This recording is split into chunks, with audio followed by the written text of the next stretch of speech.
আসসালামু আলাইকুম। আশা করি সারা বালা আছে। আমিও বালা আছি আল্লাহ রহমতে। বাক্কাদি একদিন মাঝে পার হয়ে গেছে, কোনো ভিডিও করতে পারছি না, দোকানও ঝামেলা। কই এখন তোরা ফিরিয়ে আছি, আপনার লগে তোরা কথাবার্তা শেয়ার করি। এখন ঠান্ডার দিন ঘুম থেকে উঠতে জানা হয় না, তো তারপরে উঠা লাগে, কারণ দোকানদারি তো করা লাগবে। আর দোকানদারি না করলে টাকা পয়সা হইতো না, টাকা পয়সা রুজি করা যাইতো না, তো দোকানদারি করা লাগবে। আর এখন যে সিচুয়েশন বা এখন যে সময়ের যে গতি, যেটা আমরা সারাই জানি, টাকা পয়সা না হইলে কোনো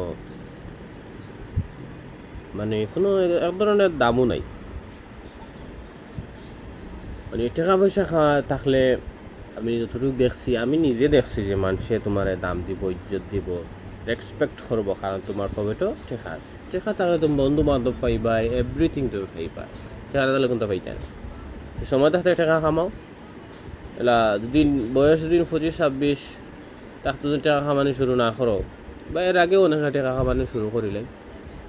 আর একটা কথা কই, আর যারা কাম কাজ করেন না, যারা কাম করে, এরা তো অবশ্যই তারা একটা বয়সে গেলে অবশ্যই তারা টাকা রোগী লাগি যায়। আর যারা কাম কাজ করেন না, আমি কইমু যে একটা সময় যখন আইব, তখন নিজেটাই বুঝতে পারবা যে টাকা রোজি তুমি করতায়, এইটা অটোমেটিকলি বুঝি লিবাই। তো বেকার বইয়া না থাকিয়া টাকার পিছনে দৌড়াও, সময়টারে কামও লাগাও, কেরিয়ারটা অটোমেটিক হয়ে যাব। আর টাকা যত কামাইতে পারবাই, অত দাম পাইবাই, অত ইজ্জত পাইবাই। আর টাকা কামাইতে না পারলে কোনো ইজ্জত নাই, কারণ বেটা মানুষ ভাই, আমরা টাকা কামানিও লাগবে। 1000 টাকা কামাও, 2000 টাকা কামাও, আর 1 লাখ টাকা কামাও, যত টাকা কামাও না এখানে টাকা কামানি লাগবে। পকেটের টাকা নাই, কোনো ইজ্জত নাই, ওটাও। আর সারা বালা আছেন আল্লাহ রহমতে। আমার লাগে দোয়া করবা, আপনার লাগে দোয়া রইল।